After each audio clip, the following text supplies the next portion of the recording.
Okay, am I audible? Yes. Okay, I was stuck in between. Right, sure. So, like we have three very, like very known folks from the sector who have actually like spent a lot of time, like creating teams, creating initiatives, and building high-performing teams itself. Right. Like so, first of all, welcome to the session itself. Before I deep dive into the session, I'll just take a minute just to talk about ourselves. I do see like some very new folks over here. So I'm Shubham. I'm the founder of Reader Good. Like we are basically like a hybrid organization, you can say, where our focus is on how we can make growth accessible to not-for-profit itself, right? Right now, we are doing it via the help of skilled volunteering. So how we do it is that like we connect not-for-profit with the right skilled volunteers from corporate sector itself to first identify the problem that they have and identify the right solution. Till now, across and we have few corporate partnerships as well. Like we have partnership with Microsoft, we have partnership with Tata Sustainability Group, where we are running the Pro Engage program for all of the Tata Group as well. We are in partnership with BCG, CGI, and couple of more as well. Right. So that's mostly about us. A quick numbers, like we have worked with almost 500 plus NGOs. I do see a lot of our partners already here. So great to see that we have completed around 1,200 plus engagements. And one thing which we are proud about is the engagement completion rate itself. We are planning to come up with new initiatives through which like we can solve any lack of skill set in your team or place where you need help. So we'll be sharing that over time, but that's mostly all about us from now. Uh, okay, this is I think a slide which I personally love. So we try to showcase ourselves as like a company which is trying to provide business class experience on an economy ticket budget. So you generally get high quality expert support at fraction of the cost that is associated, right? So that's all about us, right? Like no more sales, no more things. Let's jump onto the session itself. Like as I mentioned, we have very three esteemed folks over here. First, we have Sahil. Okay, we have not mentioned their names for some reason. First, we have Sahil, who is the co-founder of Co.Labx. I'll talk about what Sahil does and little bit about the Co.Labx going forward. Then we have Suchetha from Dreamer Dream. She's the current CEO. She has been CEO for a long, and then she's currently running the organization. And then we have Harish, who's quite well known in the CSR space. He's the CSR manager for Tata Communications. So thanks a lot, Sahil, Sucheta, and Harish for joining in and providing your valuable insights all together. So like our first speaker is Sahil, right? Give me 1 second. My battery is about to die. Yeah. So our first speaker is Sahil. Little bit about Sahil. So Sahil is an international like an ICF certified leadership coach, and he has completed his learning from Proactive Institute, California itself. He has background in ICICI, India Bulls, and PFI, and he has done different parts of things.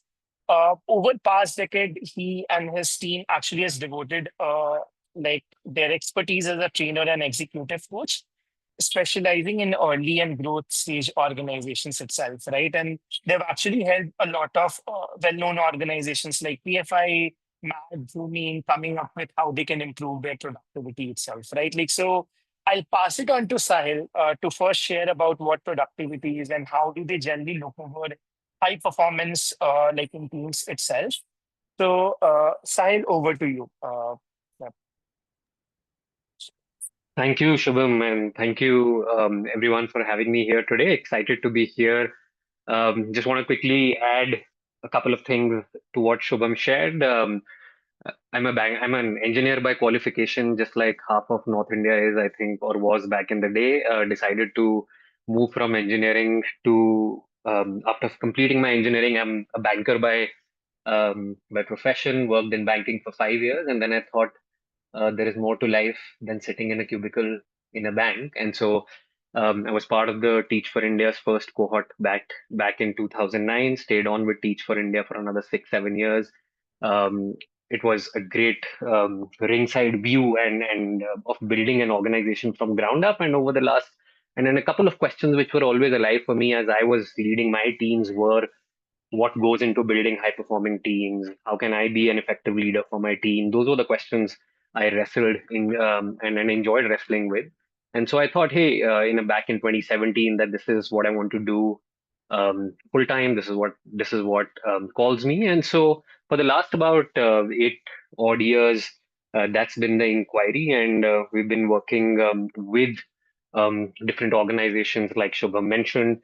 And what I'm going to do is I'm going to share some of our learnings over the last decade of working with different teams and different organizations. And let me start, sorry, let me start by sharing how that so one thing that we've realized is how every organization or every team is doing two kinds of work, or playing two kinds of games. One we call the outer game, and outer game is essentially the projects that we do, the stakeholders that we work with, the metrics that we measure. All that is like the outer game, and then there is an inner game. An inner game is what is happening inside the organization, which is the way we work, our mindsets, our skills, values, all that can be framed as the inner game of the organization and the outer game of the organization. And so, our observation and learning has been how organizations and teams, most of the organizations and teams, spend a disproportionate amount of time on focusing on the outer game and less on the inner game, whereas it is actually the inner game which has an impact on the outer game. And so for the last 7 to 8 years, our exploration has been what kind of inner game do organizations need to embody? Sorry, no, uh, just a sec. Mm, New to Canvas, so apologies for this. Yes. Uh,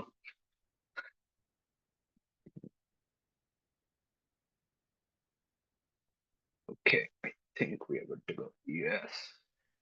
Yeah, apologies for that. Yeah, so something that we are realizing, and that has been our learning, is around how the kind of results which are getting produced, or when we speak with organizations and teams, some of the common themes that show up are what is on the right hand side, how there are emerging silos, how the leadership is getting more centralized instead of distributed one. And so our reflection and our learning has been that perhaps the 21st century organization requires a new kind of an inner game, and the kind of inner game which has been present right now is a passe, requires an overhaul. And really, if organizations have like the kind of organizations we want, the kind of organization Co.Labx we want to be, and what we want to see in the world is a 4P organization which focuses on not just profit. If we look at a for-profit organization, but people, purpose, and planet. So people, purpose, planet, and profit, like a 4P organization. That's the kind of organization Co.Labx desires to be. That's the kind of organizations we want to see in the world. And if we want to build more 4P kind of organizations, the inner game needs to change. The inner game needs to be a different kind of an inner game. And so, as we were exploring this question, we were thinking, what if the answer to this question and the kind of inner game that organizations might require, the answer does not lie within an organization, and what if we can look at different contexts outside of an organization and learn from that. And so what we've been doing over the last couple of years is we picked up two contexts, right? So the first context is nature, and we said, hey, are there principles from nature, and the way nature facilitates growth?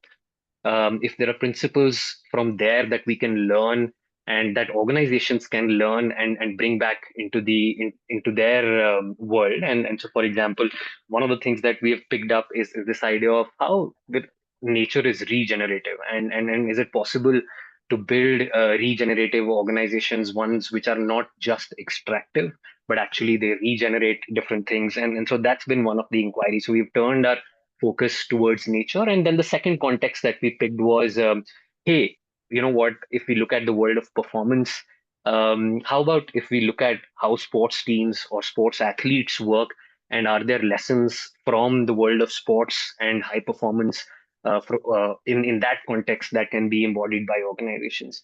So those are the two inquiries we have been holding over the last 2 3 years, and I think we are still very much scratching the tip of the iceberg. We're still scratching the surface, but still some very meaningful learnings and observations have emerged over the last 2 years. So what I'm going to do is I'm not going to talk about nature and learnings today, but I'm going to focus on the sports piece today and what can we learn from the world of sports teams, what organizations can learn, and I'm happy to chat about the other point, nature, as well, outside of this call. But let me deep dive into this world of sports, and so what we've been able to do is over the last 1.5 year, we collaborated with the Padukone Dravid Center for Sports Excellence, where Prakash Padukone sir, Rahul Dravid sir have set up their academies, and we've been spending time with athletes and teams at CSC and trying to learn from there. And the imagination, the question we have been holding is that usually the inner game of organizations looks something like this, right? And some of the words, if I had to describe this, might be orderly, siloed, and what if the inner game could look something like this, which means more fluidity, more shifting roles, distributed leadership, less of hierarchy, all those things. And so what if the inner game of organization was on the right hand side, and not just on the left hand side? And so that was the question, and that's the imagination we are holding. And so over the last 1.5 years, what we've been able to distill is there are three principles of high performing teams that we can learn from the world of sports and athletes. Three principles are: the first is most of the high performing sports teams and athletes have a very high clarity of winning. Um, once they have created what winning looks, there is background noise. Can you folks go on mute? Okay, yeah. And so what we've discovered is that how high performing sports teams first of all have a very high clarity of winning. Once they have defined what winning looks like for them, then they are able to define some rituals for winning. And then the third one, which is the foundation of all of this, is that once they have clarity of winning, rituals for winning, what really holds all of this together is a culture for winning. Yeah? So what I'm going to do is over the next about 8 to 10 odd minutes, I'm going to double click on each one of these and share some of the learnings as well as what we have been able to do with different organizations and how have we applied these three principles of high performing teams in different nonprofits, a little bit around that. So let's start with clarity of winning. So as we spent time at Padukone Dravid Center for Sports Excellence, and as we spent time shadowing sports teams, athletes, and also we brought teams from nonprofits and businesses, and worked with them at CSC. Something that became clearer to us is in the world of sports, teams, any team you take, any sport you take, any athlete you take, they have a very high clarity of what winning looks like for us. So let's say at a championship level, at a World Cup level, और Olympics है 4 साल में and I want to win gold medal, मुझे gold medal जीतना है. So athletes and teams, let's focus on teams have a very clear understanding कि this is what winning looks like for me. And then what they are able to do is, even though Olympics to 4 साल में एक ही बार होगा, but the teams are able to break it down very clearly that end of 3 years, end of 2 years, end of 1 year, where are we going to be as we prepare for that gold medal. And this was a learning or an insight or an observation which was shared very consistently by multiple people that we spent time with. And so the question that we were asking was, hey, you know what? कि अगर, if sports teams have very high clarity of winning, what does clarity of winning look like in the world of organization? It is 100% not the same, like sports, because it is not binary. It is actually very complex, And so what we've understood is that high performing teams in the world of organizations are able to um, define what winning looks for them at a yearly level, at a quarterly level, at a monthly level, and at a weekly level, right? And what happens is that once they are able to do that, the outer game is consistently changing. So this winning, also one of the things that we've understood is how most of the organizations or most of the people say that goals have to be fixed. But honestly, actually, winning can be dynamic. It need not be static always. That hey, we've thought about this, and then by the end of the year, this is where we're gonna be. But then the outer game changes. Something happens. Something like COVID happens, as dramatic as that, or something not as dramatic as that happens.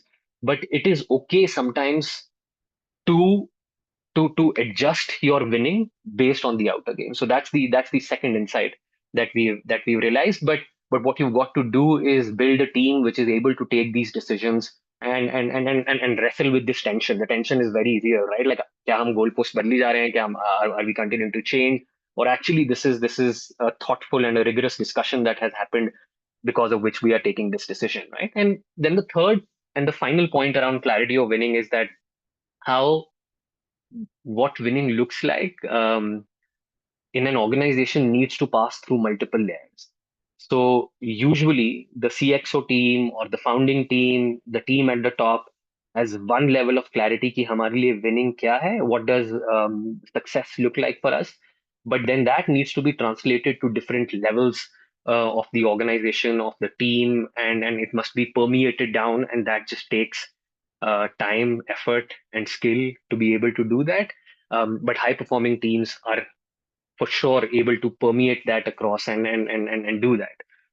And the fourth and the final thing, which is not there on the slide, is that how when we one of the things that we've heard from founders, from CXOs, is that when we define winning and or when we define goals, what happens is they usually go on a back burner, and the exercise happens in April. Excuse me, the exercise happens in April, and then goals come out in the month of October for a 6 month appraisal, or they come out in the next March, April for again another appraisal. But how do we continue to keep this clarity front and center for our teams throughout every week, every month, every quarter? These are front and center for the team and for the organization, and they don't come out only after every 6 months, and that's been a challenge. And so over the last couple of years, we've been able to work with with organizations like Make a Difference, like Bhumi, around developing this sort of clarity of winning and permeating it across different levels of the organization. And again, what I was speaking to somebody at a team coach at Center for Sports Excellence, and this is something that they said. They said, you know what, Sahil, like mostly जब हम goals develop करते हैं, we have developed goals mainly from a place of accountability, from a place of tracking, from a place of अरे क्या मेरे लोग काम कर रहे हैं कि नहीं कर रहे हैं. That is the sentiment that we come from, which is more like left brain. But the way I look at goals is, can goals also inspire people? Can our goals have an element of storytelling? Can our goals actually get people out of the bed? Can they be so front? Can they be so front and center of their existence that every day in the morning people are like, hey, yes, I want to get out of the bed and I want to do this. Can they have that sort of clarity of winning?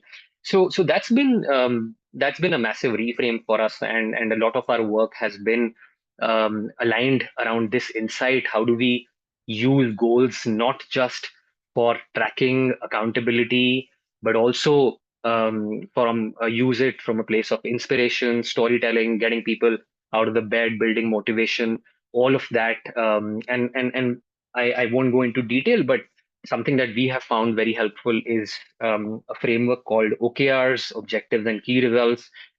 We found it very helpful in building this kind of a relationship with winning for most of the teams. I'll continue. You can put some, if you have questions, you can continue putting on the chat, but let me move to the second criteria of high performance that we have uncovered, and that is called rituals for winning. So So this word rituals, I want to spotlight that, and the reason it is rituals is because this is something which is sacred. I prefer the word rituals over systems, but most of the high performing teams, they have certain rituals which will help them win.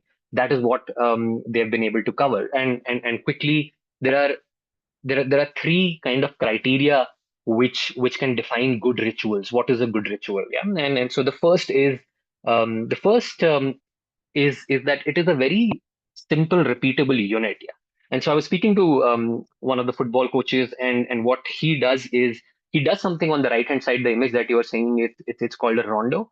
And every morning his team comes, they stand in a circle, and there are two people inside the circle, and they pass ball, and the people in the circle should not have the ball, should not be able to get the ball. Now, the reason why this is powerful is because he's like every skill, one, it is very simple and repeatable. Everyone shows up in the morning. They know they have to start their practice with this, so they just show up and they do it. There's not much equipment required. Stand in a circle, start doing it. As simple as that. Second is everyone there. Like I said, there is a sacredness to it. Everyone shows up with some seriousness and intensity, even though it's a fun game, right? Like you're just passing the ball and people should not get it, but it has seriousness and intensity. And the third and the most important thing that he shared was how this ritual allows them to practice some of the skills which are there in the real game time. And the third part really resonated with me because something that I've understood is how sports teams and athletes spend so much time practicing. There is a practice time, there is a game time. Practice time is 90%, and game time is maybe 10%. And how sports teams present so much time practicing before playing a game, while in the world of organizations, I think it's the other way around. We are always in game time. And are we providing our people enough practice time for them to be able to then apply in a game time. And a simple example here is perhaps, hey, for somebody who is on the field, who is meeting stakeholders, be it teachers, be it kids, be it senior citizens, but perhaps a part of their job is to have conversations, dialogue, and then really listen to the stakeholders. But are we provi- are we providing that person enough practice time to listen deeply before they actually go out on the field and listen to the stakeholders and listen to people that we work with? Do they have enough opportunity to practice that skill of listening within the organization? So number three really stayed with me, and again, just like a few examples of the kind of rituals that you folks can think about. One is celebration. Our observation is how sports teams celebrate so generously. Every time they win, they score a goal, they take a wicket, they come to the center, they do high fives, and they really celebrate and motivate each other. Are there enough celebration rituals in your organization or in your team? Somehow it seems that we must always be like this idea of winning means always being in action, but no. Every team, every individual, every athlete requires enough rest and recovery. So is there enough rest and recovery in your organization? Are there spaces being created for that? For example, one of the some a team and an organization that we worked with, they've kept at the end of every quarter, the next 1 week is for people to step back, pause or slow down or reduce external meetings, look back how they did in the last quarter, align on the next quarter, and that's a very simple rest and recovery kind of a ritual or an example. Again, we find that's missing in most of the organizations. And finally, the last one is simple, like reviews, right? Like, are there enough? Like, review can be a simple ritual where the entire team is coming together and doing a review, and most of the times we've seen reviews either spend too much time on learning and very little on accountability, or vice versa. But a good review ritual is one which is able to balance learning and accountability. So those are a couple of examples that you can think about rituals for winning. And the third and final thing, and I'm running behind schedule. Apologies to the other two speakers, but I'm going to wrap this up quickly. Culture for winning, again, two or three key points here. Overall, I feel that as a sector, my observation is this is something we do well in a way, and one of the things um, that that it starts with is some of the teams that we worked with. The question is, hey, is your culture codified? Is it explicit? Some teams have it codified, it's written in a document, or some of them do not have it codified. So the first step is actually to codify your culture, make it explicit. That's one. Most of the high performing sports teams have a very clear culture. And then this is a question that again somebody like a an athlete asked me, and she said, you know what, where is my team's culture? Is it in the freezer or is it in the bones? What it means is that what we do is the exercise we do is again similar, right? Like we create these beautiful culture documents, or we paint walls with values, or we name rooms in the office around values, and then we literally forget about it, and the culture document goes in the freezer. However, the question is actually what we want is that each and every employee, each and every team member to be living that culture. It must be living in their bones, residing in their bones. And so yeah, like her question really challenged us, and then that's something that again we've been working at Co.Labx and with our clients. How do we build a culture which resides in the bones, which lives in the bones, and finally, this is very connected to rituals for winning. You've got to have a ritual for actually for this to happen. And finally, just to summarize, these are the three principles of high performing teams. And a question that we get asked again and again is around productivity. I feel my short one couple of sentences reflection is productivity sits resides in these three building blocks. If our teams have a clarity of winning, if our teams have rituals for winning, individual rituals, team-based rituals, productivity will be an after product or an after effect of these three characteristics of a high performing team. All right, I've taken a lot of time. Thank you for listening to me. Shubham, apologies for the delay, man, but I'm gonna stop my screen sharing. No worries. Thanks a lot, Sahil, right? Yep, I think, yep. So you guys heard Sahil, right? Like he covered about the three most important elements, like that is there, which is clarity, rituals, and culture itself, right? Like, and I think all these three elements are quite important altogether itself. Moving on, we have Suchetha from Dreamer Dream. Let me share my screen for a slide. We should have done it otherwise, but okay.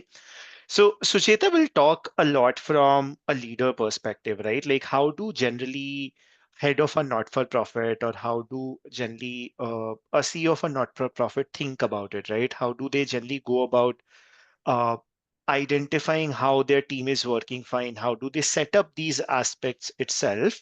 So for that, like I welcome Sucheta. So Sucheta, over to you. Like she'll be talking about like a philosophy that Dreamer Dream has like created and how it has been helping them overall, right? So over to you, Sucheta. Uh, Thanks, Shivam. I hope this is getting presented. yes, we can see your screen. Yeah, you can click on present. Yeah. Yeah, thank you for that context. Thank you, Sahil, for those. I love how we can get these concise kind of bullet points to think about how we develop productivity. My angle is a little bit different, like Shubham said. The angle is in our organization. These examples come from what we have been able to do at Dream and Dream. Dream and Dream is a 25-year-old nonprofit working with children, and we look at how we can develop life skills or social emotional learning in children who come from vulnerable backgrounds. And the core idea of building a productive team at Dream a Dream is encapsulated in what we call the people philosophy.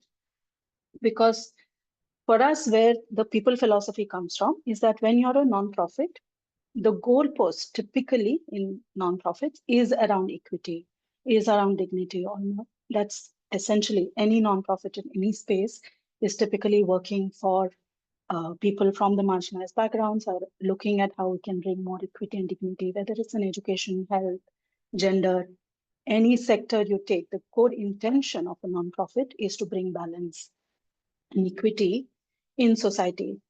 So for us, we started with how do we center these core values of dignity, equity, and inclusion in Dream a Dream? And we did that through the people philosophy.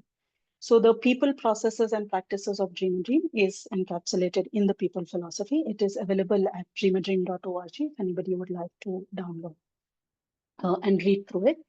And what the people philosophy does is it translates these values, like Saahil said, so that they become in the bone of the culture. They translate these values into policies, into practices that we do as an organization. So some of the examples of the practices at Dream a Dream is any new position is always opened internally. So hiring is first opened internally for new positions, and only when we know that an internal person is not applying or not suitable do we go outside any position across the organization. Onboarding, when somebody joins, they get 6 months of induction to really settle in, understand their role, and build a sense of belonging with the organization. I'll talk a lot more about growth conversations. There's a flexible leave policy. We have flexible casual leave. So if you're taking 1 day leave, then you don't really have to apply in advance. It's based on trust, and people can take casual leaves whenever they need, because there's an understanding that there are life challenges that may come up. There's emergency support, whether for medical emergencies, sometimes for studying. This is in addition to the insurance that we provide. Now, all of this is coming from the lens and understanding that when people are coming to work, of course, we are asking for accountability, we are asking for productivity, but we also understand that people come from difficult life challenges. About 30-35% of the staff of Dream a Dream also comes from vulnerable backgrounds. They come from the ground, they come from the communities that we work in. So the question we ask ourselves is, how can we support every person to be able to give their best? And what is the kind of systems we need to put in place so that everyone can operate at their full potential? So this is some of the practices. Specifically now when it comes to accountability, so it's not, while support is one part of it, there's of course accountability for goals, and there's of course a expectation that people will perform their roles in a certain way and create impact at a certain degree of quality and depth. So then how we build ownership of goals across the organization is, first, the goal setting organizational direction itself is set more collaboratively. I, as the CEO, might have a certain direction, but I have a 10-member management team, what we might typically call a management team, where we sit together and we look at what our goals for the next 5 years should be, what the direction of the organization should be. Then we create structures like in the people philosophy for reflection, for feedback. And the whole goal setting and review process is much more on dialogue. It's about how can we understand where people are getting stuck, where are they getting inspired, what will support them to do better, what might be some areas where they need reflection and feedback on. So the focus is on dialogue and reflection. And finally, the celebration is that, are we moving forward from where we are? Because equity is not an end goal, right? We just get better at it. Dignity is, there's no end state to dignity. So can we celebrate progress? Can we celebrate how we are moving in a certain direction versus just outcomes? So how this then actually translates is we make 5-year annual goals or 5-year annual strategic plan. So we set the organizational direction for 5 years. This is then shared with everybody, where they understand that based on where we are, what is happening externally in the world, where the ecosystem is at, and where Dream a Dream is currently positioned, what is the overall direction that the organization is taking and why we are taking that. So that is shared openly, so everybody understands the why. This then gets translated into what does this mean for each team. We have a team in the North Hub, which is building state partnerships with state governments in Delhi, Uttarakhand, and Punjab. Or we have a team in Bangalore that works directly with young people in community centers. So this overall direction should give an answer the why question for all of these teams, whether it's a state team, whether it's a direct impact team, whether it's a research team. So those collaborative deep conversations happen. This then translates into individual roles. So this is where it really comes down to individuals. What does this mean for your role? If you're part of the research team, if you're part of the direct work team, if you're part of finance, right? How do these organizational direction and the team direction impact your role, and what does this mean for you? Again, all of this is an ongoing dialogue. It's not meant to be done just one time. We keep coming back to this. So while this is overall set for 5 years, what then people do for every year is that each person sets their goals for every year. And the goal has, or this is called the IPP sheet, an individual progress plan sheet, has 4 aspects to what people do. One is they reflect on what their goals are. They also have to reflect on how will these goals ensure alignment with the values of equity, dignity, and inclusion. So these values are not just poster on the wall, but it really translates into how we go about achieving our goals. 3, your goals must also create impact. So it's not just, okay, if I said I built 2 partnerships, state partnerships, right? What is the impact this had on the education system? What is the impact it had on the child? What is the impact it had on the teacher? So we should be able to think of our role, not only in terms of our goals and how we go about achieving our goals, but is it creating the intended impact that we had set off as an organization to achieve? And what is the learning and development that I need? What is the support I need to be able to achieve this?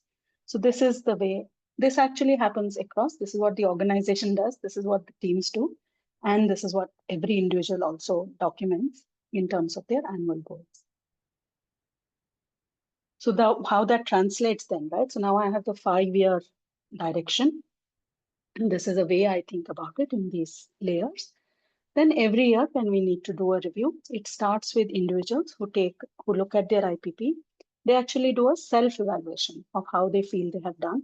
So our performance management, what is traditionally called performance management, is called progress planning here. And it is done by individuals. They self-reflect on how far they have gone, what progress they have done. Based on where individuals feel they have come, the teams come together to understand what has been the progress of the team. Then the team leads or the focus area heads in our case come together and reflect on the organizational strategy itself.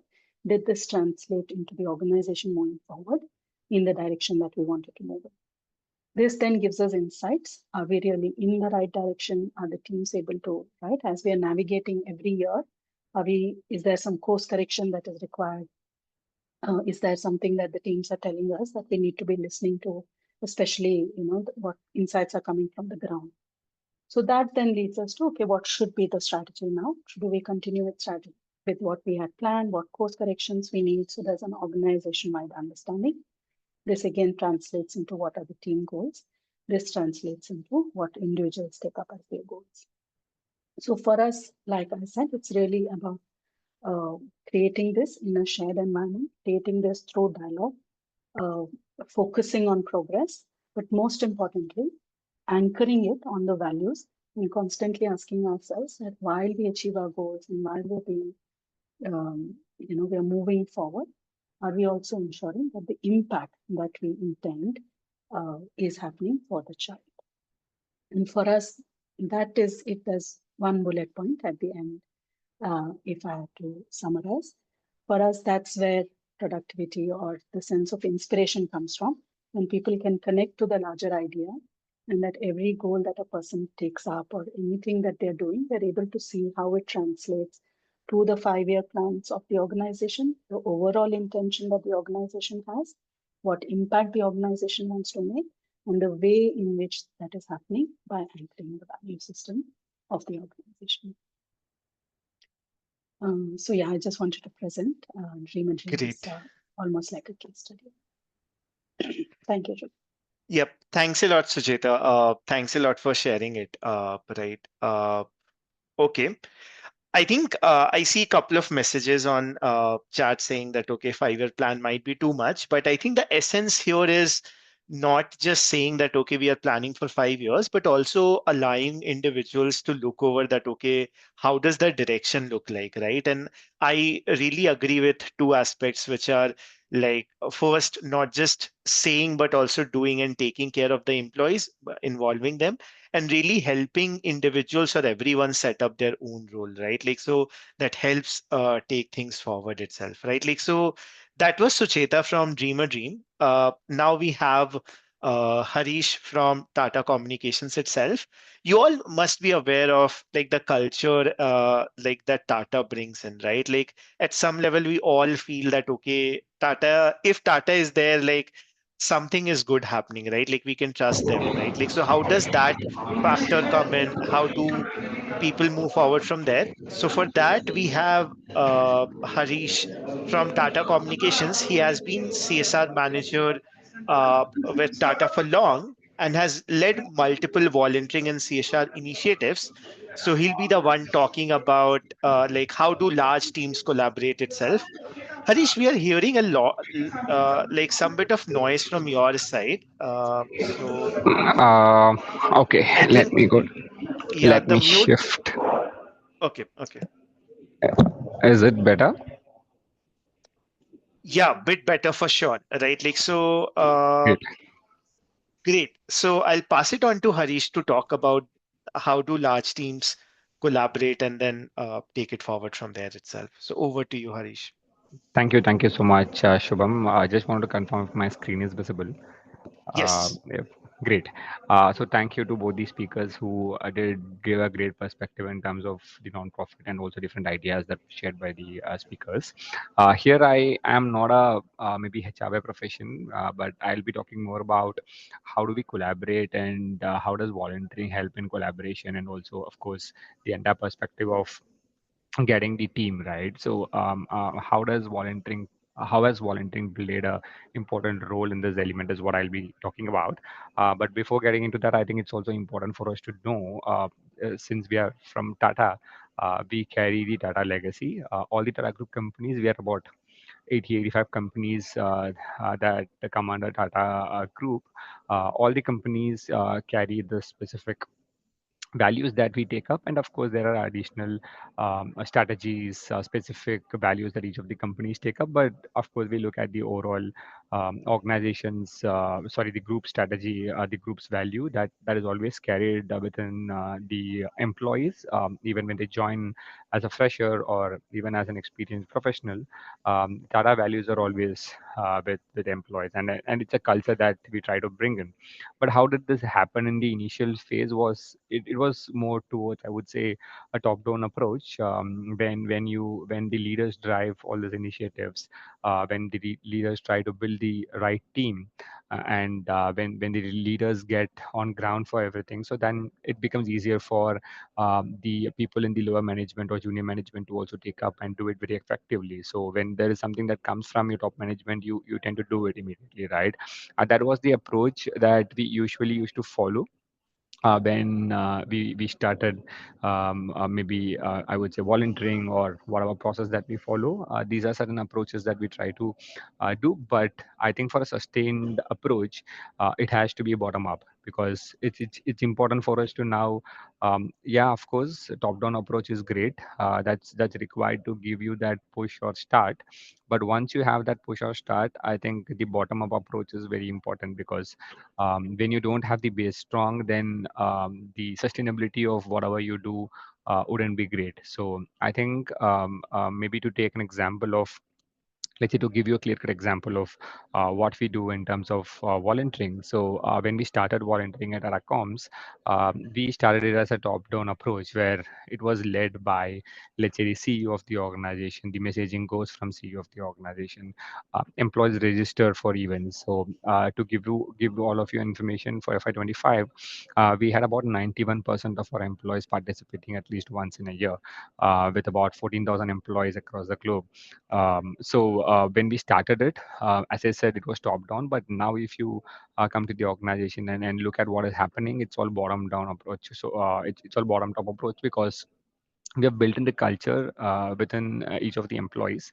Now the employees themselves basically reach out to their managers or to the leadership team, and now ask them for volunteering. So it gives that approach, because this approach is doable when you first start with your top down approach and then slowly build in the culture. But how did we build the culture? It's just not sending an email from CEO that works, right? So you have to build in the culture to ensure that the employees on ground are also connected. So we try to involve employees in every aspect of it, give them the right, I would say, visibility, respect in terms of when we create any event, it's all done together with employees and just not decided by one team sitting at the head office. So it's all I would say a team's involvement that we do. And of course, most importantly, volunteering is one case where all the functions, be it business unit support functions, all the team members come together and create these volunteering opportunities for employees in their respective locations.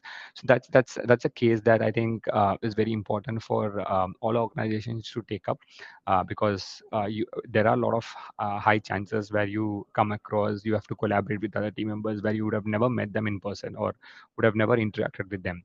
You only interacted with them over Teams, but you wouldn't have time to even talk to them otherwise, right? But volunteering is a space where they all got as an opportunity, used it as part of their team building, which basically helped them in the productivity of their work as well. Because now, since they have come together for volunteering, they know they've spent time together. If there is a, let's say, professional work that has to be done immediately, they just pick up or just reach out to them directly and then get the work done because of the rapport that they have built through volunteering process. So I think it's important for us to also have this collaboration element across all the organizations.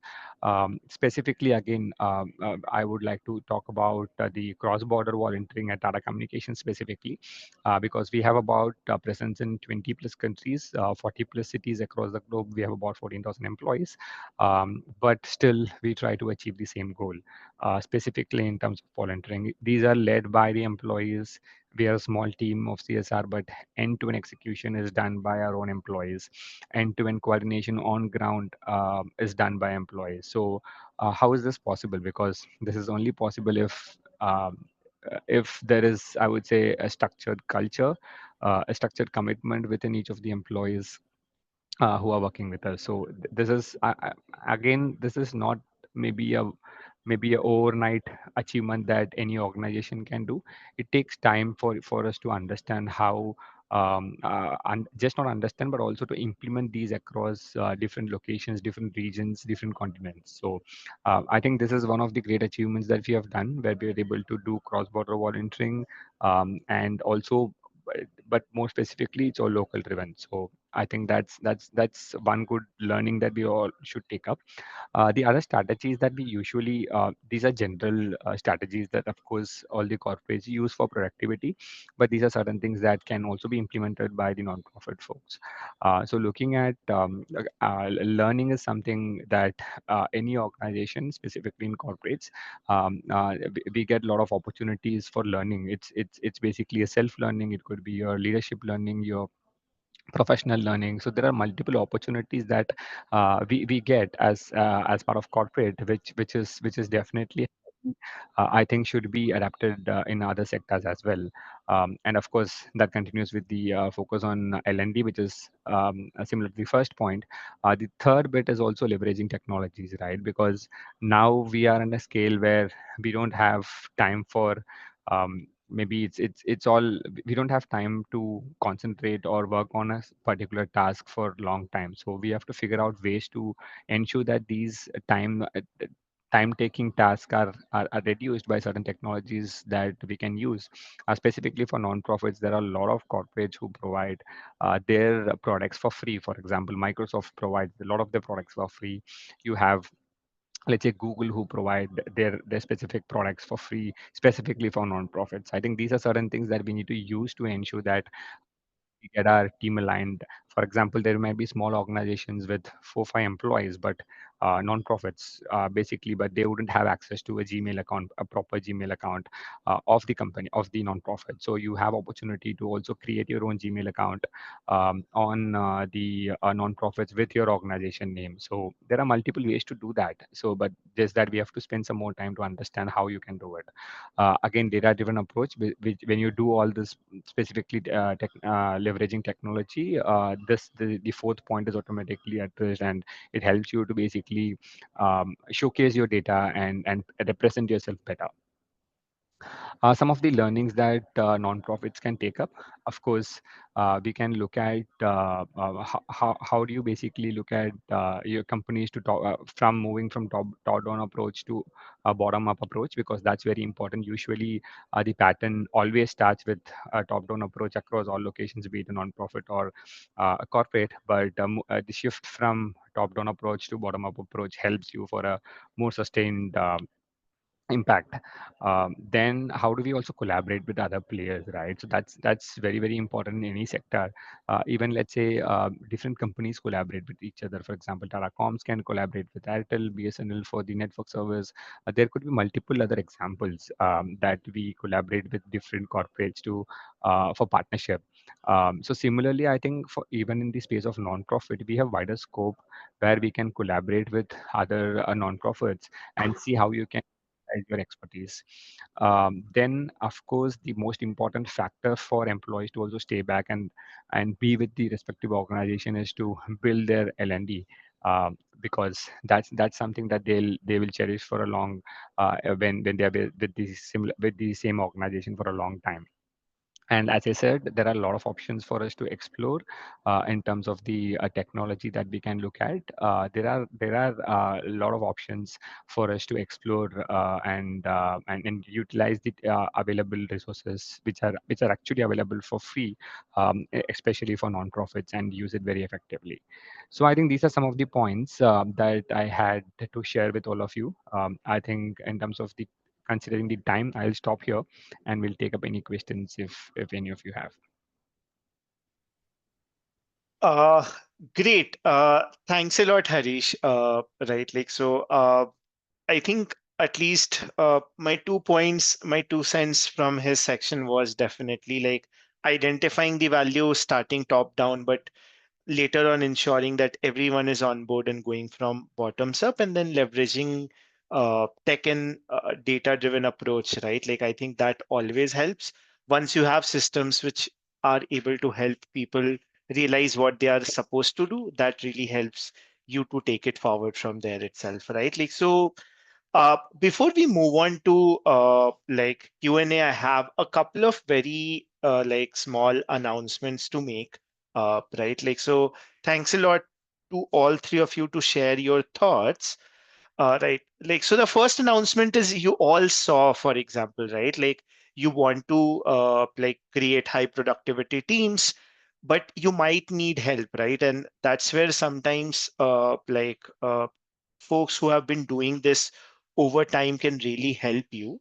So, like we are an official partner of Tata Pro Engage, which means for next few cycles we'll be running their Tata Pro Engage program, where folks from Tata across companies will come in and help you solve things out, right? And this initiative is completely free of cost. Nothing is charged for NGO itself. Via this program itself, like you can get one-on-one support from top leaders or top employees in terms of like how you can get leadership mentoring, how you can drive, for example, the organization. You can get support in terms of on how you can build high performance teams in your company itself, right? And you can use it for other cases like management and strategy support, technology for purpose, and all that as well. So with the feedback form, you'll have an additional option. So in case any one of you are interested in getting volunteers from Tata Group itself who can actually help you like cover that out, like you can fill in the form and then we'll reach out and then we'll take it forward. The cycle starts from 15th of July, and the last date to fill the form or complete this is end of May itself. So you'll get the links in the group and you can kind of take help and then solve this out if need be. Right. And if anyone have any questions, we'll take that in the Q&A session itself. Parallelly, I also wanted to share about, this is the link if you need our team will be in touch, you can actually scan this form. Else, like there's a feedback form at the end, just fill that up. There's a question on that front and we'll get back and our team will speak to you on that front itself, right? But this is not it, right? Like we at We Do It have been thinking about on how we can help not-for-profits learn better and all that. Give me one sec. Right. So we are hosting actually a fundraising series, right? Like the season of giving is coming up with Dan Utsav in like in October itself. So we are hosting a 2.5 month long series where we'll be conducting 5 sessions on taking your fundraising from 0 to 1, right? From starting to identify who's the right donor for your NGO to figuring it out how do institutional donors choose where to invest, figuring out the retail or retail fundraising all together, and then moving on to things like how do you maintain donor relationships and get regular funds from donors who have already donated, and at the end ending it with micro fundraising campaigns which are generally curated more towards the festivals, which is Dan Utsav and Giving Tuesday that is coming up. So we'll be hosting a series starting 2 to 3 weeks from now. So in case you are interested in any of the sessions, the form will also link this aspect. You can just fill that up, and then as soon as we have the speakers aligned, like we'll share you. We already have few speakers on board, like folks from Dholakia Foundation of Philanthropy itself, CEOs of Saji Sapne Make a Difference, I think the CEO of Educate Girls, who used to lead A.T. Chandra Foundation earlier.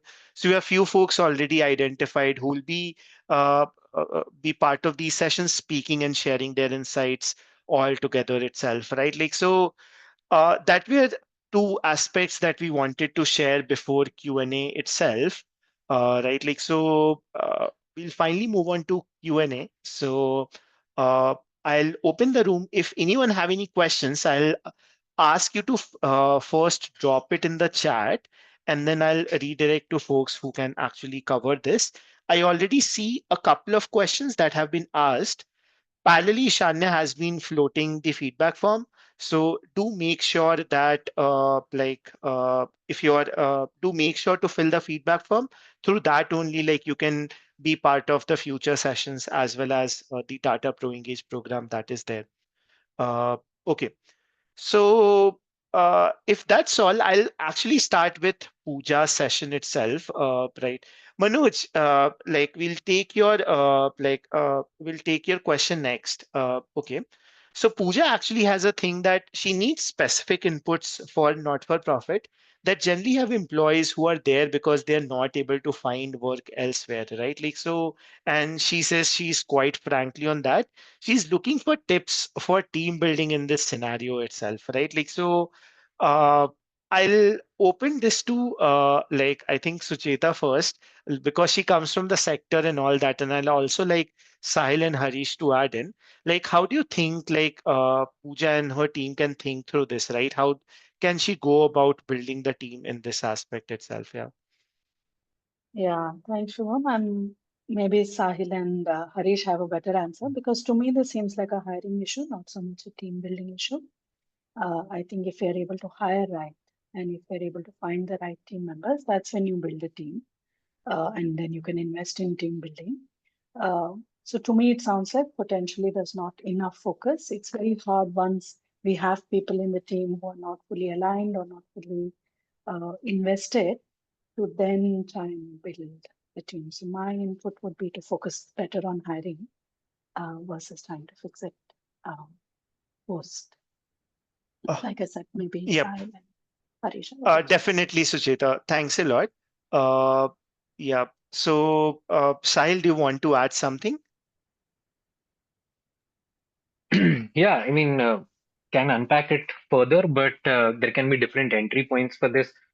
Like Sucheta mentioned, hiring could be one.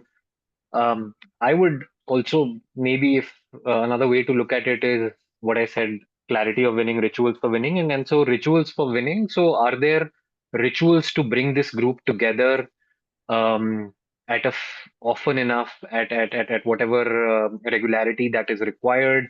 And these rituals are one where everyone is showing up with certain seriousness, with certain intensity. There is a commitment to show up in a certain fashion, perhaps. And then over there, Pooja, you or maybe whosoever is leading. Otherwise, um, you folks are listening deeply to them as well as and as well as setting whatever the agenda is. But the idea is also to listen deeply to really understand why they are not like are there other challenges for them to show up. So yeah, those would be my three inputs, Shubham. Great. Thanks a lot, Sahil and Sucheta. Right. Manoj, do you have a question? You have your hands raised. Do you want to cover it? Yeah.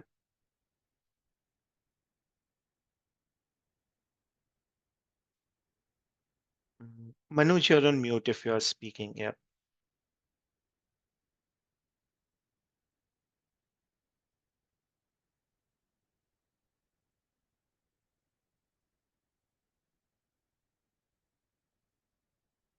Uh, okay. I got a question on my private chat, right? Like, what is OKRs and how should we go about it, right? Like, so Sahil covered briefly in this aspect. Sahil, do you quickly want to just share? This question is from Nishant. Do you quickly want to share about OKRs? Yeah, sure. Yeah. So OKRs, Nishant, right? So Nishant, OKRs, the full form is Objective and Key Results. It's a framework for goal setting, and just like there are other frameworks like SMART or other frameworks, what we have discovered is like the OKR framework allows for the head and the heart to come together at a goals level, and which is why it is fairly powerful. What I can do is I can just put down on the chat right now a couple of resources that you can check out for to understand this better, or happy to talk about it outside of the call also. Just give me a minute. I'll put down a couple of resources. Sure. Lovely. Thanks a lot, Sahil. And we'll also put it in the WhatsApp group that we have created. So like it becomes easier for you to handle as well, right?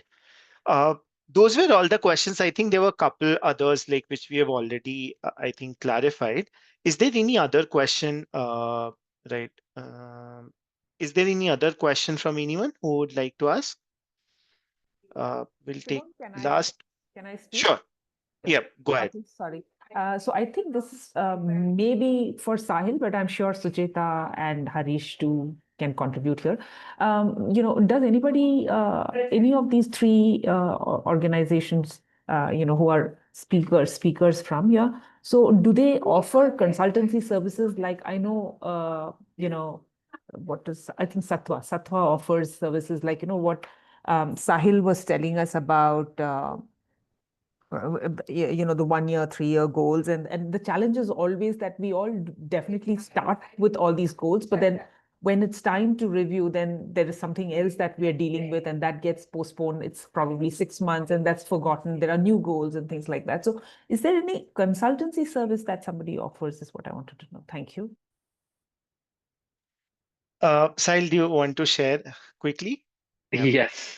Yes. So our work revolves around these three building blocks, and which is around helping organizations and team create that sort of clarity of winning, keeping that front and center through building rituals, and then the culture piece. Usually, we found that a good starting point for any such work is the leadership team of the organization, but not necessarily limited to that. But leadership team could be a good starting point. So yeah, we can support with this. Uh, Thank you. yes. Saroja, we can share Sahil's and Co.Labx details and you can get in touch with them.